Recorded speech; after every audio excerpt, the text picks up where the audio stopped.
누가복음 11장 14절에 보면 예수님께서 귀신을 쫓아내십니다. 예수님께서 귀신을 쫓아내시는데 어떤 귀신이냐면 말 못하게 하는 귀신이었습니다. 그래서 벙어리가 된 거죠.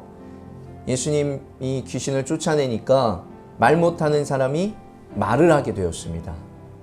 예수님이 이 기적을 행했는데 두 가지 반응이 오는 거예요. 한 가지는 15절에 보면 그들 가운데서 더러는 이렇게 말하였다. 그가 귀신들의 두목인 바알세불의 힘을 빌어서 귀신을 내쫓는다. 그러니까 이제 예수님께서 그 뒤에 어떻게 귀신이 귀신을 내쫓을 수가 있냐, 같은 편 아니냐, 이런 말씀을 하셔요. 오늘은 이런 내용을 전하려는 건 아니니까요. 그 다음에 또 다른 반응이 오는 거죠. 어떤 반응이 와요? 예수님이 하신 일을 칭찬하는 겁니다. 어떤 칭찬을 해요?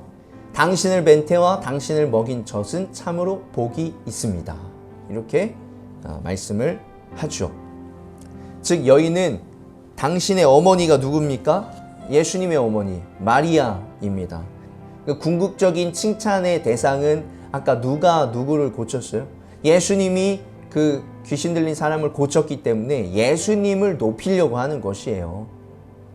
그러니까 당신의 부모님, 그러니까 당신을 낳은 부모님이 참으로 복된 것입니다. 이 얘기가 어떤 얘기예요? 사실은 예수님을 높이는 이야기다라고 할 수 있겠지요.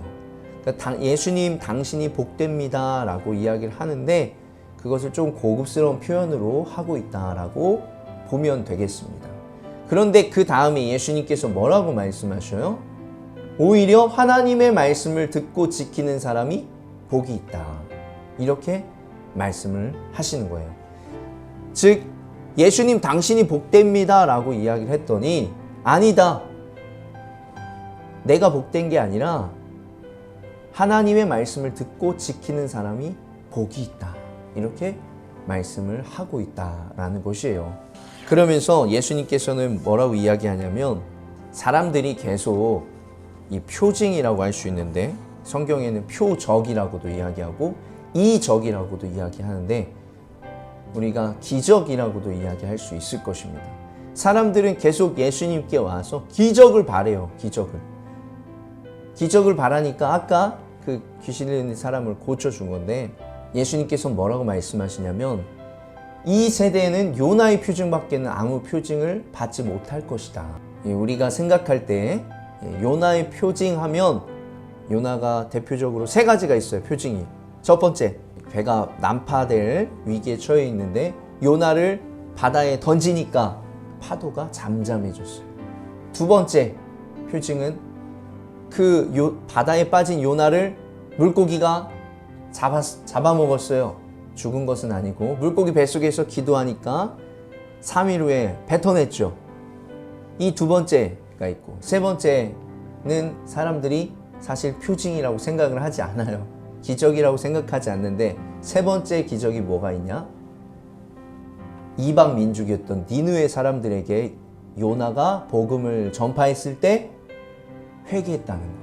사실 오늘날 수많은 사람들이 하나님을 믿고 있기 때문에 기적이라고 생각하지 않지만 하나님을 믿는 그 확률, 퍼센테이지가 굉장히 낮다고 생각하면 그건 역시도 기적이 될 수 있는 거예요. 어떻게 저런 사람이 하나님을 믿을 수가 있어 하는데 하나님을 믿으면 그건 역시도 기적이라는 거예요. 그러니까 예수님께서 말씀하시는 이 요나의 표징은 무엇이냐면 30절을 보면 알 수 있는데 요나가 니느웨 사람에게 표징이 된 것 같이 이 말이 어떤 의미냐? 요나가 니느웨 사람들에게 기적이었다는 거예요. 즉 요나가 와서 복음을 전해서 니느웨 사람들이 살아난 것이 기적이라는 거예요. 회개한 것이 기적이라는 거예요.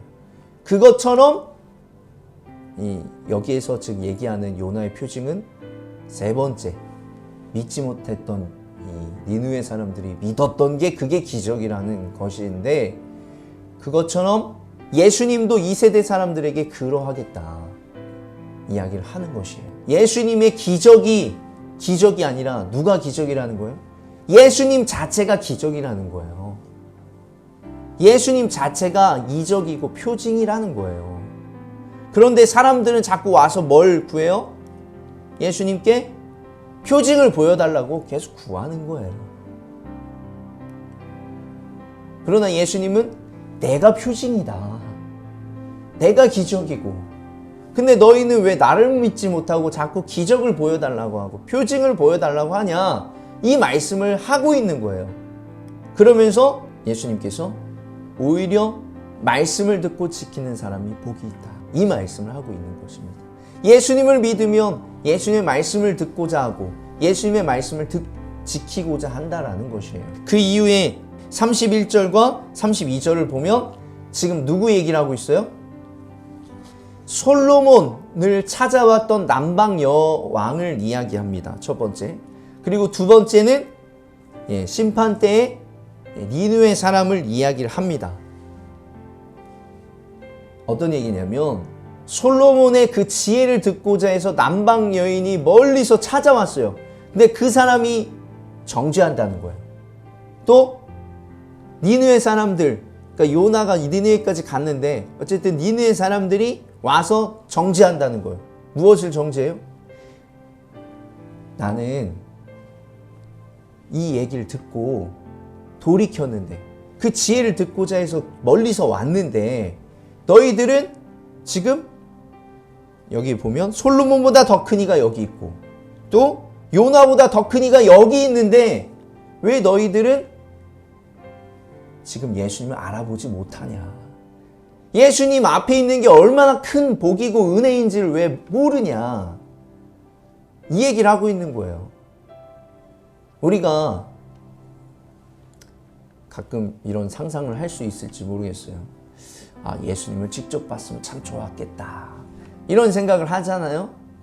지금 그 얘기를 하고 있는 거예요. 예수님이 바로 앞에 있고 예수님이 곧 표징이고 기적이고 이사인데 왜 예수님을 믿지 못하고 그러니까 이 정죄한다는 게 질책한다는 거예요. 나는 멀리서도 와서 듣는데 나는 믿지 못할 사람들이 와서 믿었는데 왜 예수님을 믿지 못하냐? 이 이야기를 지금 하고 있는 것입니다. 그런데 예수님께서는 오히려 뭐라고 말씀하신다는 거예요? 하나님의 말씀을 듣고 지키는 사람도 복되다. 이 이야기를 하고 있다는 거예요. 우리가 오늘 이 말씀을 통해서 두 가지를 좀 나누어 봤으면 좋겠는데요. 첫 번째는 무엇이냐면 하나님의 말씀을 듣고 믿는 것 자체가 기적이다라는 거예요. 같이 한번 따라해볼까요? 하나님의 말씀을 듣고 믿는 것이 기적입니다. 예수님의 말씀을 듣고 믿는 것이 기적이라는 거예요. 이 니느웨 사람들도 안 믿었죠? 그리고 우리는 지금 믿는 자로 여기에 있으니까 이게 기적같이 생각을 안 할 수도 있어요. 근데 기적은 굉장히 낮은 확률로 일어나는 것을 기적이라고 합니다. 예를 들어서 번개에 맞았는데 살았다. 기적적으로 살아났다. 이렇게 표현할 수 있는 거예요. 기적이 어떤 일어나는 일이지만 일어날 수 있는 일이지만 확률이 낮은 것을 기적이라고 하죠. 예수님께서 병자들을 고치는 거잖아요. 이것도 기적이라고 왜 얘기를 해요? 확률이 낮기 때문이죠. 우리가 신앙생활 하는 것에서 이미 우리는 사람들이 믿지 못할 만한 기적적인 일들을 우리 믿고 살아가고 있는 거예요. 성부 하나님, 우리는 어떤 하나님을 고백하죠? 하나님께서 이 세상을 지으시고 만드시고 우리를 창조하셨다고 믿고 있어요. 성자 예수님, 예수님께서 우리들을 위해서 어떻게 오셨어요? 성령으로 잉태되었다고 얘기를 해요. 성령으로 잉태되는 것 자체가 이성적이지 않은 것이에요. 성령으로 잉태되었고 기적적인 거죠. 성령으로 잉태되었고 우리를 위해서 죽으시는 것은 물론 누구나 죽을 수 있죠. 그러나 부활하셨다라는 거예요. 그리고 승천하셨어요. 이 과정 자체가 이성적이지 않다는 거예요. 기적적인 거예요. 성령 하나님 어떻죠? 우리의 마음속에 찾아오신대요. 영적인 존재로서 우리의 마음속에 찾아오신다는 거예요. 그래서 우리 마음속에 다 들어와 계신다는 거예요. 우리를 위해서 영적으로 소통하고 계신다. 우리는 이렇게 고백을 합니다. 우리가 신앙생활 하는 것 자체가 그냥 마음이 허전해서 교회 왔습니다. 마음이 불안해서 교회 왔습니다. 마음이 공허해서 교회 왔습니다. 물론 그렇게 처음에 고백할 수 있죠. 그러나 교회에서 믿는 하나님은, 교회에서 믿는 예수님은, 교회에서 믿는 성령님은 전혀 이성적이지 않으신 거예요. 또 우리는 죽으면 어디에 간다고? 천국에 간다고 믿고 있어요. 그러니까 우리가 이 믿고 있는 것 자체가, 우리가 신앙생활 하고 있는 것 자체가 사실은 굉장히 기적적인 일이에요. 이 신앙생활 하는 것 자체가 말이 안 된다. 어떤 세상에서? 오늘날의 세상이 어떤 세상이에요? 과학과 지식의 세상이고 AI의 시대에 우리가 살고 있는데 이성적으로 설명할 수 없는 것들을 우리는 지금 믿고 신앙생활을 하고 있다는 거예요. 이러한 내용 자체를 믿고 있는 게 기적적인 일이다. 그런데 기적은 확률이 낮은 거라고 했잖아요. 근데 오늘날 사람들이 예수님을 하도 많이 믿고 있어서 이게 기적이 아닌 것처럼 된 거예요. 다른 말로 얘기해서 예수님을 믿는 것은 일어날 수 있는 일이다. 이렇게 바꿔서 생각할 수도 있는 거예요. 그러니까 다른 사람들에게 예수를 믿으라고 이야기를 하는 것이 일어날 수 있는 일을 지금 이야기하고 있는 거예요. 세계 인구의 20%, 25%가 믿는 것은 일어날 수 있는 일이라는 거예요. 그것을 전하는 것이 특별한 일이 아니라는 거예요. 그런데 여기에서 하나 더 제가 말씀을 드리고자 하는 것은 아까 얘기했던 우리가 과연 신앙생활을 하면서 성부 하나님, 성자 예수님, 성령님, 천국에 대해서 과연 우리가 얼마나 확신을 가지고 믿고 있느냐, 이걸 한번 생각해 볼 필요가 있다는 거예요. 다른 말로는 우리는 이성적으로 이해되지 않는 하나님을 믿고 예수님을 믿고 성령님을 믿고 있는데 우리의 삶에는 너무 이성적으로만 판단하려고 한다는 거예요. 이성적으로만 계산하려고 한다는 거죠. 내 계산이 되지 않으면 도전하지 않아요. 미지의 세계를 가보려고 하지 않아요. 그거 믿음이 좋은 사람만. 근데 하나님을 믿는 것 자체가 굉장히 기적과 같은 일인데 우리의 삶 가운데 기적을 바라지 않는다는 거죠. 다 생각대로만 살려고 한다는 거예요. 내 계획대로만 살려고 한다는 거예요. 이게 굉장히 앞뒤가 안 맞는 거라는 거예요. 우리는 하나님을 믿고 있는데 우리의 삶에는 하나님이 없는 것처럼 살아가고 있다는 거죠. 예수님께서 말씀하시는 믿음은 어떤 믿음이에요? 이 산을 들려? 저쪽으로 옮기는 믿음입니다. 근데 우리는 산이 어떻게 옮겨지냐 이렇게만 생각한다는 거죠. 이 믿음의 이 갭이 너무 커요. 즉 예수님께서 우리에게 원하시는 믿음은 우리의 삶에도 예수님께서 역사해 주시며 하나님께서 역사해 주시며 기적과 같은 일들이 일어날 수 있다는 거예요. 예수님이 곧 표징인데 예수님이 우리와 함께 하잖아요. 그 믿음이 있으면 우리 가운데에도 기적과 같은 일들이 일어날 수 있다는 거예요. 이성과 확률로만 접근을 하면 하나님의 사역을 할 수가 없어요. 기적과 같은 낮은 확률을 바라보며 나아가는 사람이 하나님의 사역을 할 수 있습니다. 어제 제가 라이트온 기도 모임 예배를 갔다 왔어요. 그래서 청소년, 청년들이 약 등록은 1,300명이 했는데 한 1,000명 정도가 배재대학교에서 같이 예배를 드렸어요. 근데 맨 마지막에 어떤 목사님께서 기도를 하는데 어떤 이야기를 하냐면 안 믿는 사람이 그렇게 많다. 안 믿는 사람이 점점 늘어나고 있다. 이제 한국의 다음 세대는 죽었다. 지금 현실은 이렇다는 거예요. 그런데 현실이 이런데 그러면 이것만을 바라보면서 그럼 예측하면 어떻게 돼요? 예측하면 이제 하나님을 믿는 사람들은 없어질 것이다. 이런 예측이 이성적인 예측이라는 거예요. 그런데 대전에서는 어떤 일이 일어나고 있어요? 기도 모임이 세워지고 있어요. 대전에 30%까지 기도 모임이 세워졌어요. 학교에. 역행하고 있는 거죠. 이성적으로 이게 판단이 되는 것입니까? 중고등학교 때 중고등학교에서 지금 교회를 다니고 있는 친구들이 한 4% 5%입니다. 대학교 때 이제 더 낮아지고요. 그러면 우리가 예측할 때는 줄어드는 게 당연한 거예요. 실제로도 줄어들고 있지요. 그러나 그 예측대로만 되지 않는다는 거예요. 그 목사님이 그러면 우리가 이런 상황 가운데에서 안 된다고 하는 사람들 가운데에서 계속 이것만을 붙잡고 살아가야 되냐 얘기를 하는 거예요. 그렇지 않다는 거죠. 여기 한국의 다음 세대는 죽었다. 다음 세대는 안 된다. 이런 말이 아니라 된다. 가능하다. 할 수 있다.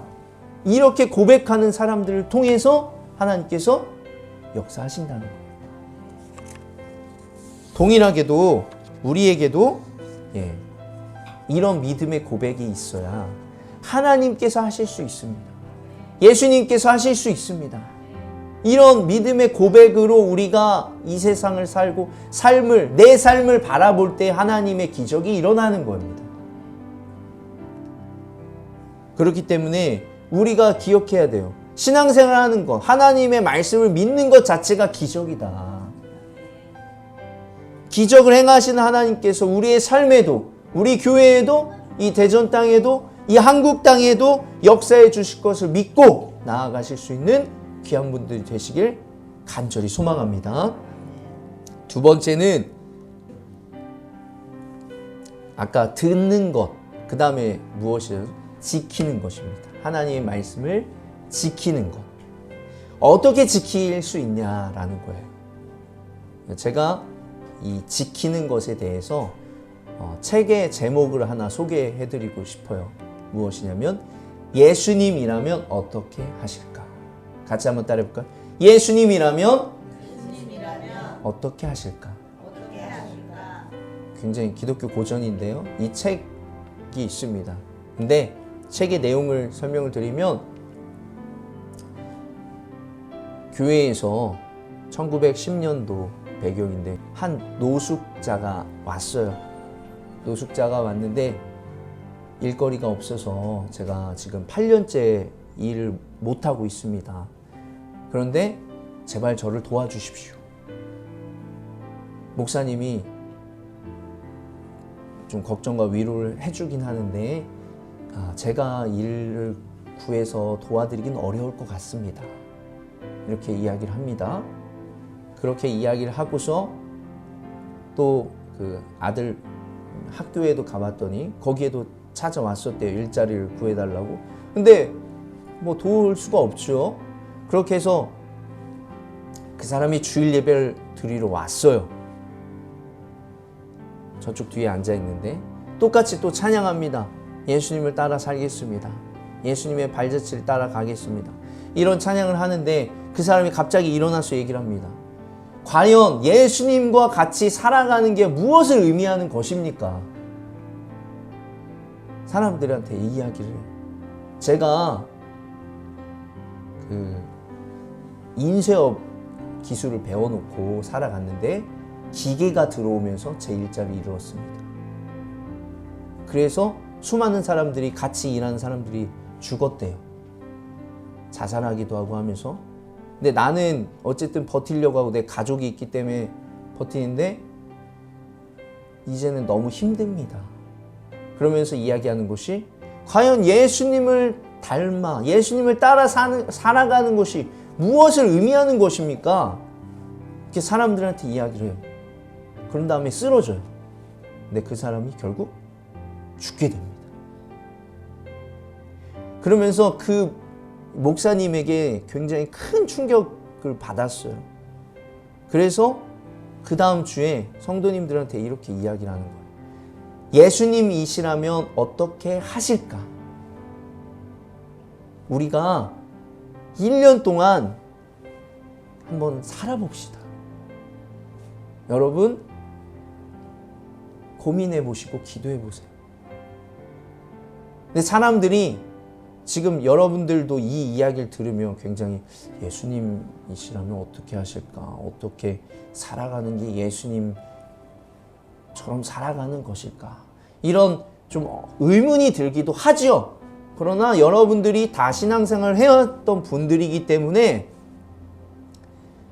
예수님이시라면 하실 것 같은 행동, 하실 것 같은 결정, 그것대로 하면 거의 맞아요. 조금 더 예를 들면 아름다운 목소리를 가진 청년이 있었어요. 그런데 그 청년이 오페라 극단에 취업을 하게 됩니다. 근데 그 청년이 뭐라고 얘기하냐면 나는 오페라 극단에 취업하지 않겠습니다. 부모님이 너 뭐 하려고 그래? 나는 다른 사람들과 똑같이 내 목소리를 그냥 내 돈을 버는 것에 사용하고 싶지 않습니다. 그럼 뭐 하려고 그래? 나는 예배 때 찬양을 하고 싶고 그리고 이 노동자들을 위한 그 단체가 있었어요. 그곳에서 그 목사님과 예배를 위해서 제가 찬양하고 싶어요. 이렇게 결정을 합니다. 그리고 유명한 신문사 사장이 있어요. 주일에도 신문을 냈었거든요. 주일에는 신문을 내지 않겠습니다. 그리고 사람들의 흥미거리와 사람들의 어떤 그 재미를 유발하는 내용을 실지 않겠습니다. 이렇게 결정을 해요. 그리고 굴지의 철도 회사에 다니는 직원이 있어요. 위치도 좀 높아요. 그런데 어느 날 회사가 불법을 저지르고 있다는 것을 알게 됐어요. 그러니까 그 불법에 대해서 신고를 하고 자기는 이 회사를 그만둡니다. 물론 이렇게까지 하긴 좀 여러분들 어려울 수 있겠죠. 그러나 지금 어떤 거예요? 다 우리가 성경적인 본인이 생각하는 성경적인 기준을 가지고 예수님께서 어떻게 하실 것 같다. 예수님이 나의 상황이었다면 그렇게 하실 것 같다라는 판단으로 그렇게 행동을 하고 있는 거예요. 물론 쉽지 않지만 그래서 저는 여러분들에게 말씀을 드리고자 하는 것이 무엇이냐면 우리가 사순절 때만이라도 예수님이시라면 어떻게 하실까? 매일매일 아침에 일어나셔서 제가 이렇게 계속 책을 읽으면서 매일매일 이렇게 저도 고백했어요. 예수님이시라면 어떻게 하실까? 이 고백을 하면서 하루를 시작했어요. 그러면서 여러분들이 고민되고 갈등되고 또 어떻게 살아가야 될지에 대한 이 기준을 예수님이시라면, 예수님이 지금 나라면 어떻게 하실 것 같다 라는 것을 생각하시면서 살아가시길 소망합니다. 우리 사순절 끝나는 게 4월 20일입니다. 한 달 정도 더 남았는데 한 달 정도를 예수님이시라면 어떻게 사실까? 이게 곧 뭐라는 거예요? 말씀을 지키는 거라는 거예요. 이게 실현되는 것이, 실천하는 것이, 말씀을 지키는 것이 예수님이시라면 어떻게 하실까? 이것을 여러분들이 생각하시면서 나아가셨으면 좋겠습니다. 오늘 말씀을 마무리합니다. 예수님께서는 하나님의 말씀을 듣고 지키는 자가 복되다고 말씀하십니다. 그 복이 여러분들에게도 임하시길 소망합니다. 하나님의 말씀을 듣고 믿는 것도 어렵습니다. 그러나 말씀대로 사는 것도 어렵습니다. 그게 기적이라는 거죠. 그러나 우리들은 매일매일 하나님의 말씀대로 살아보려고 치열하게 노력하고 애써야 될 줄로 믿습니다. 그리고 그러할 때 하나님께서 우리에게 큰 복으로 역사해 주실 줄 믿습니다. 하나님의 큰 복을 누리시고 하나님의 기적을 경험하실 수 있는 여러분들이 되시기를 주의 이름으로 축복합니다. 아멘.